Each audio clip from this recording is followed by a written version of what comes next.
JPS higher secondary school Indore की कक्षा 10वीं के समस्त छात्र इस वक्त ऑनलाइन पढ़ाई करने के लिए तैयार हो जाएं।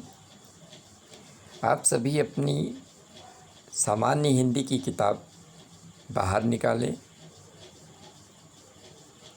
साथ में कॉपी और पेन भी रखें और जो बात यहाँ पर आपको पढ़ाई या समझाई जाएगी उसे कॉपी में भी नोट करते जाएं। आज मैं आपको व्याकरण के अंतर्गत एक टॉपिक है वाक्यांश के लिए एक शब्द। जी हाँ, वाक्यांश के लिए एक शब्द ये पढ़ाने और समझाने जा रहा हूँ। कृपया ध्यान से पढ़ें, ध्यान से समझें और उसे नोट करें। तो फिर आप तैयार हैं? देखिए, आपके मोबाइल पर सामने एक टॉपिक लिखा हुआ है, वाक्यांश के लिए एक शब्द। वाक्यांश के लिए एक शब्द, इसका परिचय में दिया हुआ है कि जो शब्द कई शब्दों या पूरे वाक्यांश के अर्थ का बोध कराते हैं वे वाक्यांश के लिए एक शब्द कहलाते हैं। ध्यान से समझिएगा कि जो शब्द कई शब्दों या पूरे वाक्यांश के अर्थ का बोध कराते हैं, बोध यानी ज्ञान कराते हैं, वे वाक्यांश के लिए एक शब्द कहलाते हैं। ये शब्द संक्षेपण में बहुत सहयोगी होते हैं। संक्षेपण मतलब किसी बात को संक्षेप में कहना, शॉर्टकट में कहना, छोटे रूप में कहना। जब हम किसी बात को छोटे रूप में कहें तो वो बात सामने वाले को समझ में भी आ जाती है और थोड़ा हमारा समय भी कम लगता है, तो ये काफ़ी महत्वपूर्ण है। तो कुछ वाक्यांश जो है हम आपको यहाँ पर उदाहरण के रूप में दे रहे हैं, ध्यान से देखें और समझें। इससे पहले एक बात बता दूँ, कई लोगों को ऐसा लगता है कि जो वाक्यांश दिया गया उसका कोई उत्तर लिखना है हमें। जैसे एक उदाहरण के लिए कि जिसका कोई शत्रु ना हो, तो कई लोग कहते हैं भगवान, तो कोई कहता है कुछ और, तो कोई किसी और का नाम लेता है। दरअसल इसका मतलब ये नहीं होता है कि आपको जो वाक्यांश दिया गया उसका उत्तर लिखना। समझना इस बात को इस तरह से है कि जो वाक्यांश है, जो वाक्य है उसे एक शब्द में क्या कहेंगे, ठीक है। उसका उत्तर नहीं देना है कि कौन शत्रु नहीं है, कौन शत्रु नहीं है, या किसे नहीं जीता जा सकता, ये उसका उत्तर नहीं देना है कि फलाने को नहीं जीता सकता या फलाना जो है उसका कोई शत्रु नहीं है, ये नहीं बताना है आपको। आपको जो लिखा हुआ है जिसका कोई शत्रु ना हो, इसका मतलब ये है कि जिसका कोई शत्रु ना हो, ये जो वाक्य है, इस वाक्य के लिए एक ऐसा शब्द आपको ढूंढना है, खोजना है, बताना है जिसका अर्थ लौट करके यही निकले, जिसका कोई शत्रु ना हो, ठीक है। जैसे हाथी को हाँकने का एक लोहे का हुक होता है। आपने देखा होगा हाथी के ऊपर जो बैठता है उसे महावत कहते हैं, और उसके हाथ में एक भाले के समान एक डंडा होता है। उस डंडे को क्या कहते हैं? वो कहलाता है अंकुश, जिससे हाथी को कंट्रोल किया जाता है, नियंत्रित किया जाता है। तो हाथी को हाँकने का लोहे का हुक को है, ये लंबा चौड़ा सेंटेंस है। इसको केवल एक शब्द में अगर कहें तो कह सकते हैं अंकुश। केवल अंकुश कह दें तो समझ में आ जाएगा कि ये किसी को रोकने का, हाँकने का या किसी को नियंत्रित करने का हथियार है। जो छूने योग्य ना हो, अछूत, एक शब्द में अछूत मतलब जिसे हम छू नहीं सकते।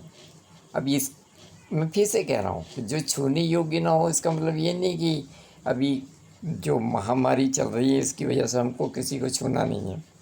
इसका मतलब ये नहीं होता। इसका मतलब ये सोचना है कि जो छूने योग्य ना हो, ये जो सेंटेंस है, ये जो वाक्य है, इस वाक्य के लिए एक शब्द कौन सा हो सकता है इसके रिप्लेस में, इसके बदले में। तो उसका बदले में, उसके रिप्लेस में जो शब्द आएगा वो है अछूत, जिसका मतलब होता है जो छूने योग्य ना हो, जिसका कोई शत्रु ना हो। उसी प्रकार से अजात शत्रु, जिसे जीता ना जा सके, अजेय, जिसका कोई मूल्य ना हो, अमूल्य, जो कभी ना मरे, जिसकी कभी मृत्यु ना हो, उसे कहते हैं अमर। अब इसका मतलब ये नहीं कि जो कभी ना मरे आपके पास आ गया और आपने लिख दिया भगवान। तो भगवान या ईश्वर की बात नहीं हो रही, कौन नहीं मरे ये प्रश्न नहीं है। प्रश्न ये है कि जो कभी ना मरे, इस वाक्य को एक शब्द में आपको ये बताना है कि क्या कह सकते हैं। एक ऐसा शब्द जो इस वाक्य के स्थान पर कहा जाए, मतलब ये वाक्य को ना कहना पड़े हमें, हम केवल वो शब्द कह दें जिससे सामने वाले को समझ में आ जाए कि हम वाक्य क्या कहना चाहते हैं।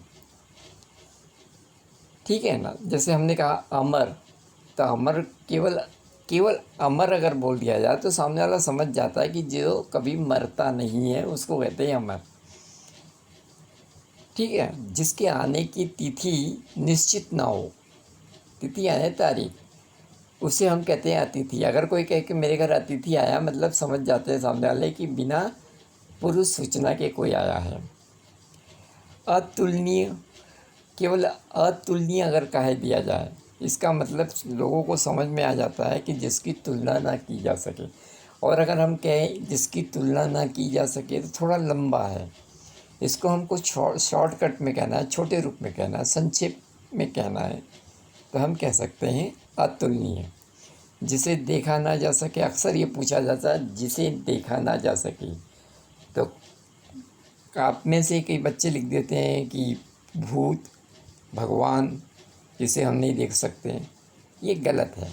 गलत इसलिए है क्योंकि हमारा जो प्रश्न है वो ये है कि इस वाक्य के लिए एक शब्द क्या हो सकता है, मतलब इस वाक्य को एक शब्द में क्या कह सकते हैं। इसमें जो लिखा हुआ है जिसे देखा ना जा सके, ये कोई क्वेश्चन नहीं है कि जिसे देखा ना जा सके उसे क्या कहेंगे। ये नहीं कहना कि कौन है वो जिसे नहीं देखा जा सकता। प्रश्न ये है कि जिसे देखा ना जा सके, ये जो सेंटेंस है, जो वाक्य है, इस वाक्य को हमें एक शब्द में कहना है। अगर हमने कह दिया अदृश्य, केवल अदृश्य कह दिया, तो सामने वाले को समझ में आ जाना चाहिए कि अदृश्य मतलब जिसे हम नहीं देख सकते हैं या जो दिखाई नहीं देता हो, तो उसके स्थान पर अदृश्य शब्द आता है। जो संतुष्ट ना हो, असंतुष्ट, जो कम जानता हो, अल्पज्ञ, जिसका कभी अंत ना हो, अनंत। इस प्रकार से बहुत सारे शब्द हैं, बहुत सारे इसमें वाक्य हैं जिन्हें हम एक शब्द में भी कह सकते हैं। जैसे जानने की इच्छा रखने वाला, जो जानने की इच्छा रखता है उसे हम क्या कहेंगे, जिज्ञासा। ठीक है। तप करने वाले को हम कहते हैं तपस्वी, जिसे प्राप्त करना बहुत कठिन हो उसे हम कहते हैं दुर्लभ। जो धर्म में रुचि रखता है उसे हम कहते हैं धर्मात्मा। जो नाव चलाता है उसे हम कहते हैं नाविक। जिसे कोई भय नहीं होता उसे हम कहते हैं निर्भय। इस प्रकार से कई शब्द हैं जिसका अर्थ ये होता है। अब मैं आपको थोड़ी ही देर बाद एक और चीज़ समझाने जा रहा हूँ कि आपको कुछ कार्य दूंगा, कुछ वाक्य दूंगा, उन वाक्यों को एक शब्द में क्या कहते हैं, इसे आपको अपने होमवर्क के रूप में, गृह कार्य के रूप में करके रखना है। तब तक के लिए आप थोड़ा सा इंतज़ार